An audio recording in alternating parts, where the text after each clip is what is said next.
I'm Alan, this is Daddy.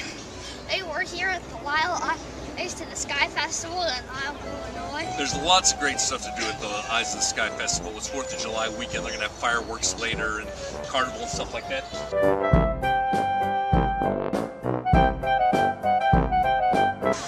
And hot air balloons. You gotta love the hot air balloons. With their brilliant color and beautiful simplicity, it really brings out your inner child.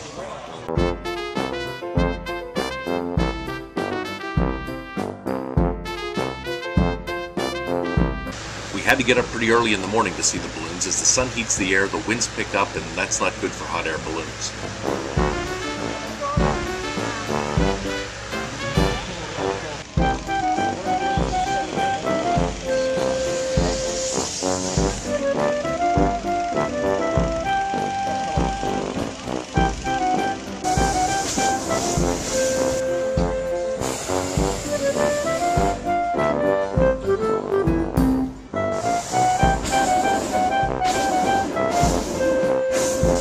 Unfortunately for us, while the weather is perfect on the ground, the winds aloft are a little rough and the balloons are not going to fly today.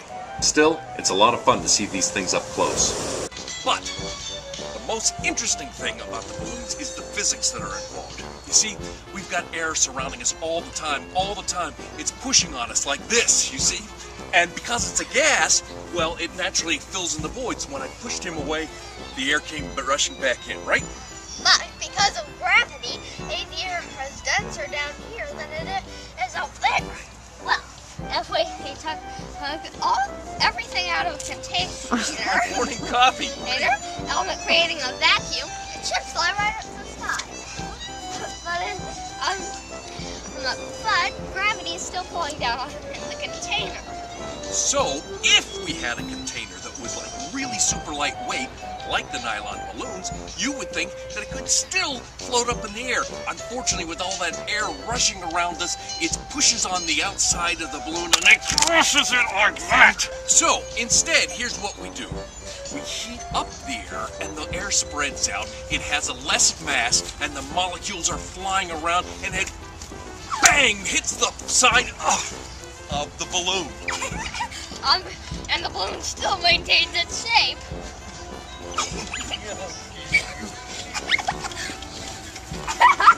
This idea had been floating around since Archimedes figured out the whole buoyancy thing. But on September 19, 1783, a duck, a chicken, and a sheep took the first hot air balloon flight. A duck, a chicken, and a sheep? Yeah, the duck wasn't too concerned. He could fly. If the thing started to crash, he was safe. The chicken was a little arrogant and wanted to prove to the duck that he wasn't, well, chicken. And the sheep was acting like a sheep. He saw the duck and the chicken going and just followed right along. Well, after an 8-minute flight, everyone survived. The duck and chicken were apparently traumatized, though, and spent the rest of their lives in therapy.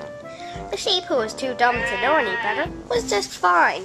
More importantly, the Montgolfier brothers, who were the pranksters that put them in the balloon in the first place, took all of the credit and became famous. Later that year, Etienne Montgolfier got in the balloon and made the first manned ascent. The Lisle Eyes of the Sky Festival is a great time, and that's not a lot of hot air. Oh, brother.